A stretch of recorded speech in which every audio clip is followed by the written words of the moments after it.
ये भारत देश है, जब यहाँ ये देश आज़ाद नहीं था उस समय यहाँ ब्राह्मणवादी व्यवस्था इतनी चरम सीमा पे छाई हुई थी इस देश में। उस समय से नेताजी संघर्ष कर रहे हैं। बताया उन्होंने कि और इस देश में ये दहेज भी एक कुप्रथा है। और इस दहेज कुप्रथा को समूल नष्ट करने का जो नेताजी ने बीड़ा उठाया उसमें हम सब साथ हैं। हर कार्यक्रम में हम साथ रहते हैं, हर मीटिंग में रहते हैं। और मैं अपना लोकगीत का प्रोग्राम दहेज से संबंधित गीतों को भी मंच पे देता हूँ। आप सब भारत देश में ऐसी भी समस्या थी जब भारत देश की शूद्र महिलाओं को मंदिरों में जबरन गुलाम बना के रखा जाता था और उन्हें स्तन ढकने का अधिकार नहीं था। जब हमारे देश में ब्रिटिश हुकूमत के लोग आए और देखा कि सोमनाथ मंदिर में ये शूद्र समाज की महिलाओं को वहाँ बिना स्तन ढके हुए जबरन गुलाम बना के रखा गया है, तो उन्होंने कहा कि पहले इस कुप्रथा से ये भारत की महिलाओं को आज़ाद कराया जाए। और उन्होंने उस मंदिर में लूटपाट किया, उस मंदिर को तोड़ा, वहाँ लूटा और उन ब्राह्मणवादी शक्तियों का पराजय किया। और पराजय करने के बाद फिर भारत में महिलाओं को स्तन ढकने का अधिकार दिया गया। यानी ब्रिटिश ने दिया है हमें अधिकार। हाँ, ब्रिटिश हुकूमत के लोगों के संरक्षण में ये अधिकार हमारे समाज की महिलाओं को स्तन ढकने का अधिकार मिला। दूसरी समस्या हम आपको बताते हैं, ये जैसे जैसे समाज रहा है वैसे समस्याएं समाज को जगड़ी रही। राजा राम मोहन राय नाम के एक शख्स का नाम आप सुना होगा। राजा राम मोहन राय को भारत पूरा क्यों जानता है, पूरा विश्व क्यों जानता है?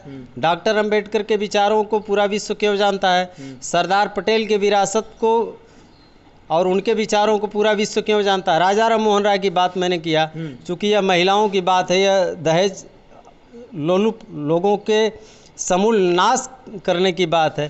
राजा राम मोहन राय ने जब हमारे देश में एक प्रथा वही ब्राह्मणवादी शक्तियों की थी, वो प्रथा थी जब राजा राम मोहन राय ने यह देखा कि भारत में पति मर जाता है तो पत्नी को जबरन उस चिता पे लिटा करके भांग खिला करके उसको जला दिया जाता है। यानी सती प्रथा जब चल रही थी, सती प्रथा थी, उसका समूल नाश करने के लिए नेताजी जैसे परिश्रम आज कर रहे हैं, हम सबको जगा रहे हैं। समाज में जाते हैं, लोगों से बात करते हैं, संवाद करते हैं और लोगों में इस बात की चेतना लाने का प्रयास कर रहे हैं कि हमारा समाज दहेज को छोड़े।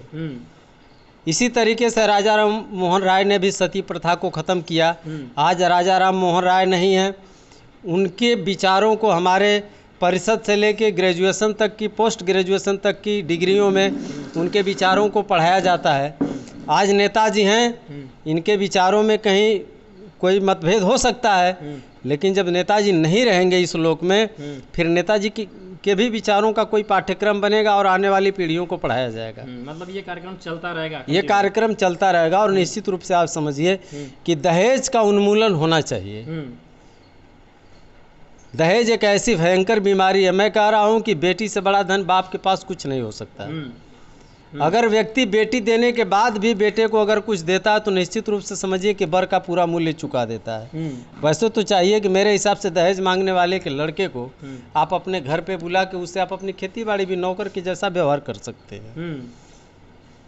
अब इस चीज़ की चेतना अगर हम अपने समाज में लाते हैं और दहेज का समूल नाश करने में हम सक्षम हो जाते हैं तो निश्चित समझिए कि भारत फिर से सोने का चिड़िया हो जाएगा।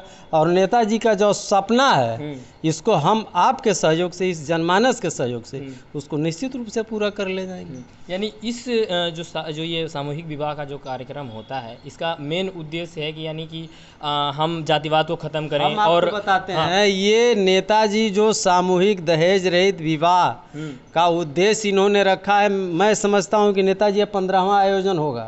15वां आयोजन है, बताया। यह इसके पहले 14 कार्यक्रम हो चुके हैं, यह 15वां आयोजन है।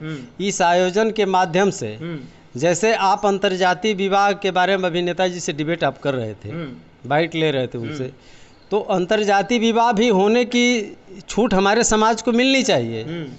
मैं कह रहा हूँ कि अगर लड़की के योग्य लड़का उस समाज में नहीं मिल पा रहा है, चाहे किन्हीं परिस्थितियों से, तो अंतर्जातीय विवाह कर सकती है और इसको कोर्ट भी मान्यता देता है। भेदभाव नहीं, यहाँ किसी भी प्रकार का कोई भेदभाव नहीं है, किसी के साथ यहाँ की कमेटी कोई भेदभाव नहीं करती है। कमेटी के द्वारा सार्वजनिक रूप से जो उपहार उनके उत्साहवर्धन के लिए दिया जाता है, चाहे वो 5 बर्तन हो, चाहे 5 किलो मिठाई हो, चाहे पूरे वधुओं को एक ड्रेस में बैठाया जाता है, पूरे वर पक्ष को एक ड्रेस में बैठाया जाता है, सबको भोजन पानी चाय नाश्ता हर चीज़ की व्यवस्था इस कैंपस में आदरणीय नेताजी के प्रयास से पूरे देश के लोग आते हैं। अधिकारी से लेके नेता से लेके सामाजिक संस्थाओं के लोग आते हैं। तो सबका यही प्रयास होता है कि इस तरीके के भेदभाव को मिटाया जाए और आपसी एकता सामाजिक समरसता और बंधुत्व का जो नारा रहा है उसको इस माटी से उर्दिया ये आजमगढ़ जिले का सबसे उत्तरी छोर है और यहाँ से उसको बुलंद करके पूरे देश में इसकी रोशनी फैलाई जाए। ऐसा कुछ सपना है नेताजी का और जिसको हम लोग पूरा करने के लिए प्रयास करते हैं। बिल्कुल। तो 6 तारीख को ये कार्यक्रम रखा गया है। बिल्कुल 6 तारीख को ये कार्यक्रम रखा गया और नेताजी के आदेश पे और मैंने अपनी निजी सोच पे यह विचार रखा है कि कम से कम 10 जोड़ा शादी, उससे अधिक होगी कम की कोई संभावना नहीं है।